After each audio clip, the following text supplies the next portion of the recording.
Vítajte na kanáli Investovanie pre začiatočníkov. Moje meno je Martin a mám viac ako 10 rokov skúseností s investovaním. Dnes sa pozrieme na to, či sú lepšie ETF alebo akcie. Ak sa pozrieme na investovanie na finančnom trhu, máte tri hlavné cesty investovania. Prvou sú ETF fondy. Pre mňa osobne a tiež pre 90% investorov tam vonku je to doslova svätý grál. Prečo?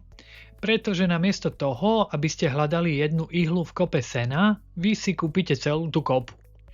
Je to lacné, je to bezpečné a hlavne je to stratégia, ktorú potvrdzujú 10 ročia dát. Potom tu máme jednotlivé akcie. Kúpou akcie sa stávate spolumajiteľom jednej konkrétnej firmy. Ak trafíte ďalšiu Teslu alebo Nvidiu, môžete vystreliť na mesiac a rozprávkovo zbohatnúť. Ale pozor, funguje to aj opačne. Ak tá firma zakopne, môžete zažiť veľmi tvrdý pád.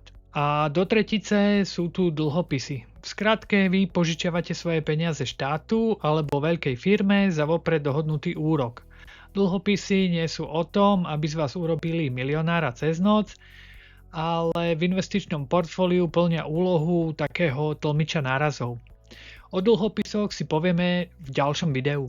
Tu je rozdiel medzi ETF a akciou. V ETF fonde máte viacero firiem v jednom košíku a nemusíte sa rozhodnúť pre niektorú konkrétnu. Ak akcie niektorej firmy nemajú dobré výsledky, tak ju manažéri fondu odstrania a nahradia novou. Čo v investičnom svete nazývame ETF fondy alebo Exchange Trade Funds, po slovensky fond obchodovaný na burze. Ak by som to mal opísať jednou vetou, je to ten najjednoduchší spôsob, ako začať budovať majetok bez toho, aby ste museli byť nejaký ten finančný expert. Čo to je? Predstavte si ETF ako nákupný košík. Namiesto toho, aby ste v obchode pracne vyberali jeden konkrétny jablkový džús a dúfali, že bude dobrý, vy si kúpite celý košík, v ktorom sú desiatky až stovky tých najlepších džúsov na svete. Napríklad známy index S&P 500. Ten v sebe obsahuje 500 najväčších a najúspešnejších firiem v Amerike. To znamená, že jedným nákupom vlastníte malý kúsok celého amerického trhu. V čom je tá najväčšia výhoda? Je to jednoduché a hlavne dostupné. Dám vám príklad z reality. Ak by ste chceli vlastniť jednu akciu Apple, stojí momentálne okolo 219 eur. Ak akciu Nvidie zaplatíte ďalších 159 eur. Ak by ste si chceli tak po jednom vyskladať celé portfólio firiem, potrebovali by ste na to 1000 eur. Ale cez ETF si viete kúpiť podiel v oboch týchto gigantoch a ďalších stovkách firiem k tomu za zlomok ceny. Napríklad už od 56 eur, ako to vidíme tuto na iShares S&P 500. Vlastníte tak všetko dôležité náraz. Za jednu nízku cenu a s oveľa nižším rizikom, než keby ste vsadili všetko len na tú jednu kartu. Existuje samozrejme mnoho rôznych ETF a tie sú zložené z rôznych odvetví, napríklad FTSE 100, čo je index 100 najväčších anglických firiem. Pozrite sa na tento obrázok. Toto je ETF v celej svojej kráse. Investori dajú peniaze manažérovi fondu, ten nakúpi akciu a tie sa potom obchodujú na burze. Každá položka, ktorú tu vidíte v košíku, predstavuje jednu firmu z ETF-ka. Keď si kúpite jeden podiel v ETF, nekupujete len napríklad Apple alebo Google. Kupujete si celý farebný košík naraz. Toto je sila diverzifikácie. Nehráte vabank iba na jednu kartu. Mnohí ľudia si hovoria, začnem investovať neskôr, keď budem zarábať viac. Ale tento obrázok vám jasne hovorí, nečakajte. Najväčším nepriateľom investora nie je nízky plat, ale stratený čas. Pán v zelenom je investor, ktorý začal skoro a nechal pôsobiť zložené úročenie, o ktorom sme si hovorili vo videu Ako začať investovať. Jeho úroky zarábali ďalšie úroky celé 10 ročia. Mladší, modrí investori môžu neskôr vkladať aj dvojnásobok alebo trojnásobok, ale túto stratu 10 alebo 20 rokov už pravdepodobne nikdy nedoženú. Prvou obrovskou výhodou ETF je ich nízka nákladovosť, pretože pri nich neplatíte žiadneho manažéra a správu fondu. Výsledok? Minimálne poplatky, Možno sa to nezdá, ale v horizonte 20 rokov vám tento rozdiel v poplatkoch môže ušetriť doslova tisíce eur v čistom zisku. Navyše ETF vám prináša automatickú diverzifikáciu. Ak jedna firma v indexe skrachuje, nič sa nedeje. Index ju jednoducho vyradí a nahradí inou úspešnejšou firmou. Vaše riziko je tak rozložené. A teraz to najlepšie. Nízke náklady a daňová sloboda. Ak investujete na Slovensku, máme tu jeden úžasný legálny nástroj. Ak držíte ETF kúpené na burze dlhšie ako 1 rok, celý váš zisk je po predaji oslobodený od dane z príjmu. Z pohľadu dividend máme dva druhy ETF. Distribučné ETF, označené ako DIST, fungujú tak, že vám zarobené dividendy vyplatia priamo na váš hotovostný účet u brokera. Potom tu máme akumulačné ETF, označené ako ACC. Tu sa dividendy nevyplácajú vám na účet, ale fond ich automaticky reinvestuje späť. Nákupí za ne ďalšie akcie vo vnútri fondu. Vy tie peniaze fyzicky nevidíte, ale vidíte, že hodnota vášho ETF rastie trošku rýchlejšie ako u distribučného ETF. Tu prichádza ten slovenský bonus, o ktorom málo kto vie. Ako sme si už povedali, na Slovensku platí ročný časový test. Ak držíte ETF dlhšie ako 1 rok, neplatíte daň zo zisku. Keďže v akumulačnom fonde sa dividenda stala súčasťou hodnoty fondu a neprišla vám na účet, po roku držania je celá táto reinvestovaná suma oslobodená od dane. Keď si to zhrnieme, tak ETF fondy nám ponúkajú nízke náklady, daňovú výhodu a preto sú ideálne pre dlhodobé investovanie z pohľadu investora. Priatelia, tu je princíp investičnej logiky. Volá sa to investičný trojuholník a funguje to jednoducho. Nikdy nemôžete mať všetky 3 vrcholy naraz. Ak chcete vysoký výnos a vysokú likviditu, teda peniaze hneď dostupné, musíte akceptovať obrovské riziko. To sú napríklad kryptomeny alebo trady. Ak chcete vysokú bezpečnosť a likviditu, dostanete veľmi nízky výnos. To je váš bežný účet alebo sporiaci vklad v banke. Ak chcete vysoký výnos a bezpečnosť, musíte obetovať likviditu. To sú napríklad nehnuteľnosti alebo dlhodobé ETF fondy, kde tie peniaze jednoducho musíte nechať pracovať roky, aby vám to dávalo zmysel. Keď vám niekto ponúka investíciu, ktorá je bezpečná, má obrovský výnos a peniaze môžete vybrať kedykoľvek, utekajte. Je to pravdepodobne podvod, pretože tento trojuholník sa oklamať nedá. Poďme k téme, ktorá mnohým znie ako z filmu Vlci z Wall Street, ale v skutočnosti je dostupná pre každého z nás. Reč je o jednotlivých akciách. Čo vlastne znamená kúpiť si akciu? V momente, keď si kúpite akciu, prestávate byť len bežným spotrebiteľom a stávate sa spolumajiteľom svetových gigantov. Akcia totiž nie je len nejaké číslo na obrazovke, je to reálny podiel v skutočnej firme. Predstavte si to takto. Každý deň používate iPhone, vyhľadávate informácie cez Google alebo trávite čas na Instagrame.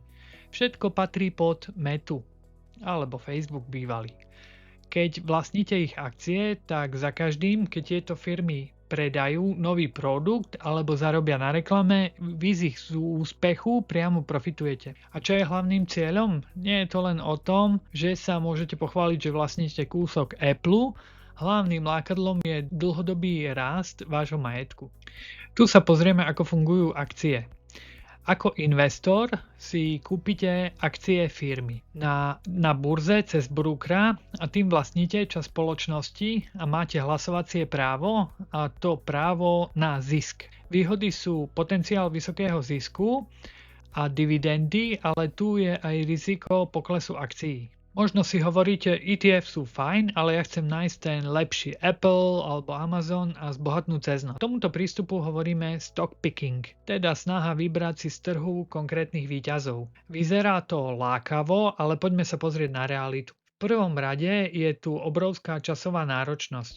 Ak chcete vlastniť akcie gigantov ako Nvidia, Microsoft, nemôžete ich len tak kúpiť a zabudnúť. Musíte sledovať ich finančné výsledky, rozumieť ich biznis modelu a neustále sledovať, čo robí ich konkurencia. Je to v podstate práca na polovičný úväzok. Máte na to popri svojej bežnej práci skutočný čas a energiu? Ak áno, je to pre vás. Áno, potenciál zisku je obrovský. Ak skutočne trafíte ďalší Amazon v jeho úplných začiatkoch, váš majetok porastie oveľa rýchlejšie než akomkoľvek ETF fonde. Napríklad niečo s kvantovými počítačmi alebo AI, určite na tom zarobíte. Možno sa pýtate, kto vlastne určuje, že akcia Apple dnes stojí 200 eur a zajtra 210 eur. Nie je v tom žiadna mágia ani náhoda. Všetko sa deje na mieste, ktoré nazývame burza cenných papierov. Predstavte si burzu ako obrovské digitálne trhovisko. Funguje tu základný zákon ekonomie, ponuka a dopyt.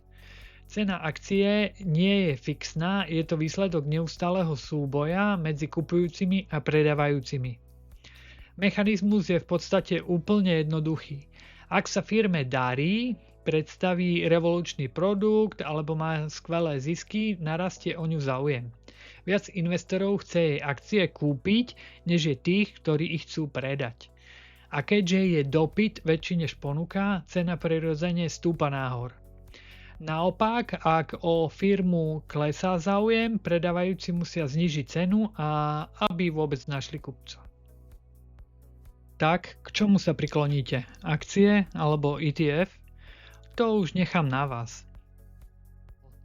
Možno si hovoríte, dobre, ale prečo by som sa mal uspokojiť s priemerom trhu, keď si môžem vybrať tie najlepšie akcie sám? Dám vám jeden šokujúci fakt. Viac ako 80% profesionálnych manažérov z Wall Street, teda ľudí s miliardovými rozpočtami a tímami analytikov, nedokáže dlhodobo poraziť obyčajný index S&P 500.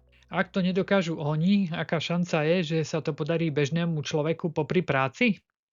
Pri ETF fondoch máte očakávaný priemer zisku 8 až 10% ročne, dajme tomu. Je to nuda, je to takmer bez práce a vyžaduje si to len vašu trpezlivosť. Na druhej strane pri jednotlivých akciách môžete zažiť jazdu ako na horskej dráhe. Tu prichádza tá najväčšia skúška, vaše emócie. Skúste si úprimnú odpoveď.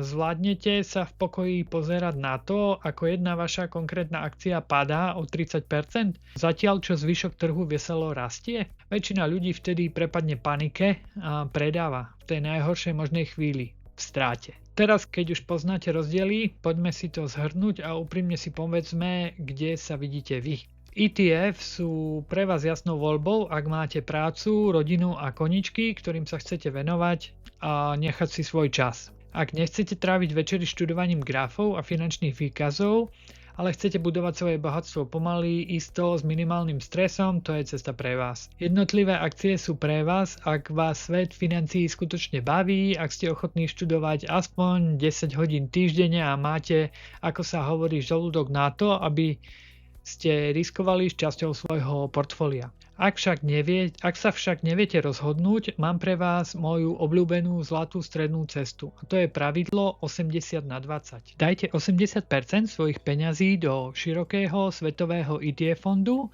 a s tými zvyšnými 20% sa trošku hrajte. Kúpte si akcie firiem, ktorých produkty milujete a ktorým veríte. Ak aj tých 20% náhodou prerobíte alebo trošku klesnú, váš život sa nezrúti, pretože váš základ je v bezpečí. Tak čo, ste skôr tým pohodlné ETF alebo tým lovci akcií? Napíšte mi dole do komentárov, čo aktuálne držíte vo svojom portfóliu a prečo. A nezabudnite, že investovanie prináša riziko. Tento obsah je vzdelávací a nie je tu žiadne finančné poradenstvo. Všetky rozhodnutia robíte na vlastnú zodpovednosť. Investujte s rozumom. Ak sa vám toto video páčilo, dajte like a odber a vidíme sa pri ďalšom investičnom videu.